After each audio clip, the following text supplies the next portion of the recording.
Bharatiya Janata party के झारखंड प्रदेश प्रवक्ता विनय सिंह ने गोविंदपुर में किया प्रेस कॉन्फ्रेंस।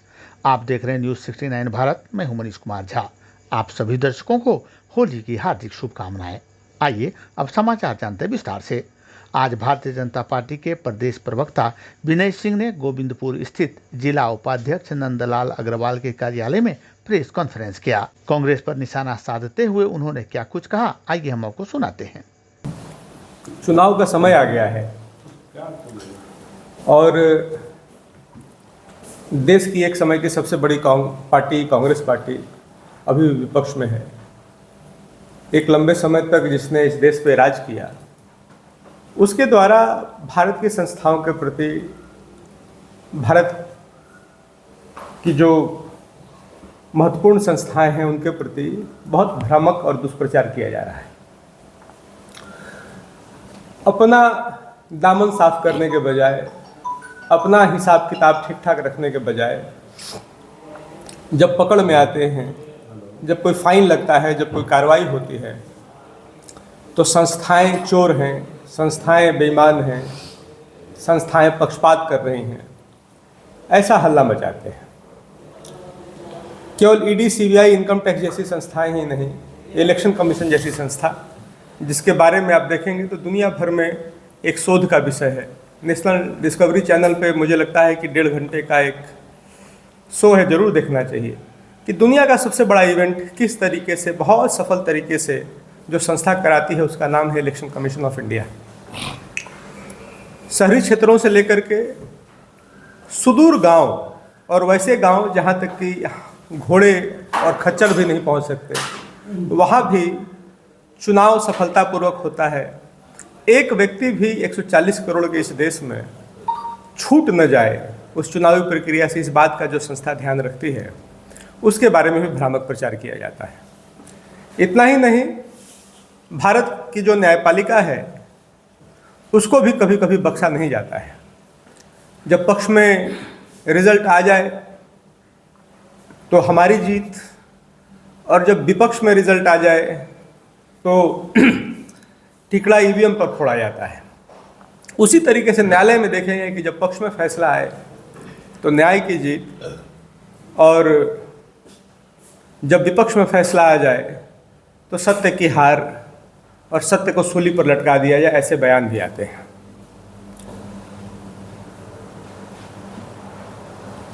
एक से एक घपले घोटाले पकड़े गए हैं। अभी हाल फिलहाल का मामला आयकर विभाग से जुड़ा हुआ है। एक तरफ आयकर विभाग ने अपने ऑडिट में ये बताया है कि कांग्रेस पार्टी के पास 1000 करोड़ का कॉर्पस फंड है। दूसरी तरफ कांग्रेस पार्टी कहती है कि हमारे पास फंड नहीं है चुनाव लड़ने का। कांग्रेस पार्टी को कितना फंड चाहिए चुनाव लड़ने के लिए? 1000 करोड़ तो उनके हिसाब से उनके अकाउंट में है। दूसरा, बहुत लंबे समय से प्रक्रिया चल रही थी टैक्स असेसमेंट का, जिसमें 115 करोड़ का टैक्स बकाया ऐसा पाया गया था। नॉन फाइलिंग के चलते इलेक्शन कमीशन के हिसाब से जो नियम है उसमें पॉलिटिकल पार्टीज को टैक्स नहीं देना पड़ता है, लेकिन अगर आप समय से टैक्स फाइलिंग करते हैं तब आप टैक्स के लिए लायबिलिटी आपकी नहीं बनती है। लेकिन अगर आप नॉन फाइलिंग में हैं तो आप पर टैक्स की लायबिलिटी बनती है, और उस टैक्स असेसमेंट के बाद 115 करोड़ का टैक्स लायबिलिटी पाया गया था। जब ये टैक्स लायबिलिटी पाया गया कांग्रेस पे, तो कांग्रेस ने उस समय हो हल्ला नहीं मचाया। कांग्रेस ने बजाबते 2.5 करोड़ का टैक्स जमा भी किया। लेकिन जब ये रिकवरी की गई 115 करोड़ रुपए की कांग्रेस के अकाउंट से, तो कांग्रेस ने फिर झूठ कहा कि हमारा अकाउंट फ्रीज कर दिया गया है। अकाउंट फ्रीज होने वाली बात सरासर झूठी बात है। पैसा नहीं होने की बात, ये भी झूठी बात है। दोनों चीज़ें पब्लिक डोमेन में हैं। आयकर विभाग के तरफ से भी प्रेस रिलीज जारी किया गया, जिसमें कहा गया कि 1000 करोड़ रुपया इनके कॉर्पस में है ऑडिट के हिसाब से।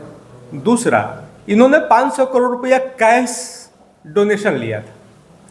कैश डोनेशन का कोई प्रोविज़न नहीं है आज के डेट में।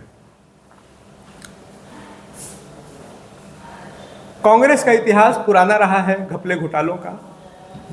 हम देखेंगे कि जो पिछली सरकार थी कांग्रेस की, उसमें लगातार देश की सरहद हो, देश की आंतरिक सुरक्षा हो, सब कॉम्प्रोमाइज था। रोज कोई ना कोई घपले घोटाले में नाम आता था और यहाँ तक कि प्रधानमंत्री कार्यालय भी उससे अछूता नहीं था।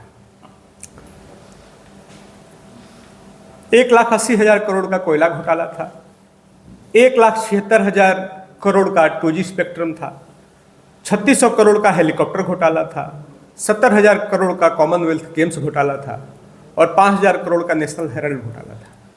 नेशनल हेराल्ड घोटाला में मैं आपको बता दूं, आप सब लोगों को पता भी है, ये खबरें पब्लिक डोमेन में है कि गांधी परिवार के अधिकतर सदस्य बेल पर हैं और कोर्ट ने प्रथम दृष्टया उसमें माना है कि इसमें गड़बड़ियां हैं और उसके बाद ही आगे केस चलाने की अनुमति भी मिली थी। एक तरफ राहुल गांधी भ्रामक प्रचार कर रहे हैं कि हमारे पास पैसा नहीं है, पैसा नहीं है, पैसा नहीं है। दूसरी तरफ चार्टर्ड हवाई जहाज और हेलीकॉप्टर से घूम रहे हैं।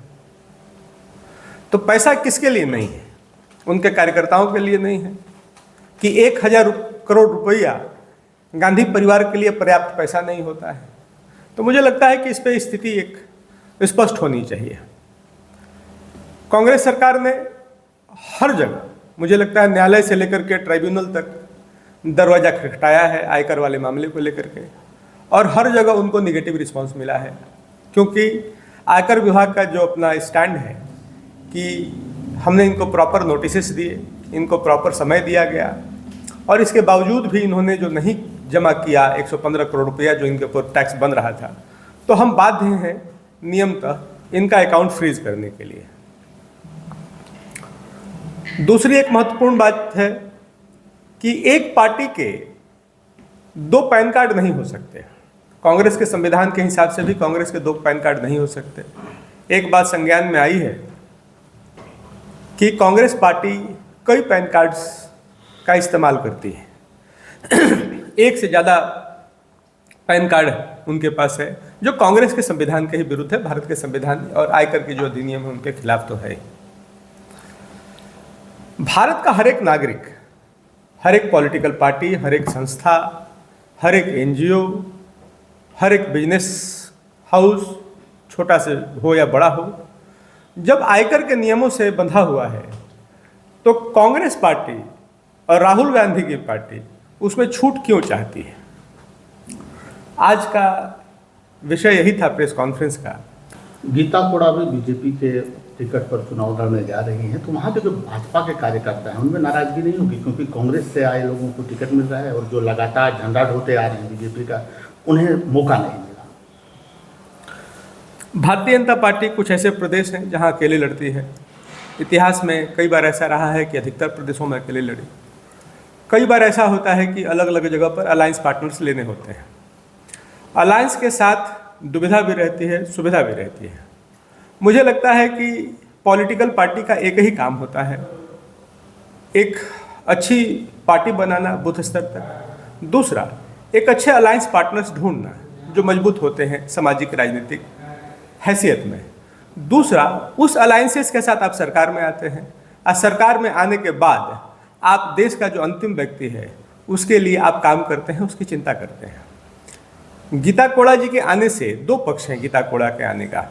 एक, निश्चित रूप से उनके आने से हम सिंहभूम में मजबूत हुए हैं और भाजपा को उससे ताकत मिली है।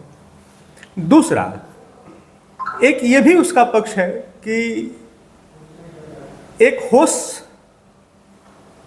समाज का व्यक्ति जिसको बहुत तरीके से फंसाया गया, एक समय में इसी राज्य में वो मुख्यमंत्री बने और कमाल की बात आप देखेंगे कि उस समय जो सारी घटनाएं हुई उस समय केंद्र में इनको रखा गया और लाभ पाने वाले असली कांग्रेस के लोग थे। कांग्रेस के लोगों ने लाभ कमाया। उस समय जो घपले घोटाले हुए उसमें सारे बेनिफिशियरीज कांग्रेस के लोग रहे। इनको विक्टिम के तौर पर यूज़ किया गया, इनको स्केपगोट के तौर पर मधु कोड़ा जी को यूज़ किया गया। एक सीधे साधे व्यक्ति का राजनीति में किस तरीके से दुरुपयोग किया जाता है, किस तरीके से अपने हित साधने के लिए भ्रष्टाचार में अपने हितों को साधने के लिए कैसे किसी को बलि का बकरा बनाया जाता है, मुझे लगता है कि मधु कोड़ा जी उसके सर्वश्रेष्ठ उदाहरण थे।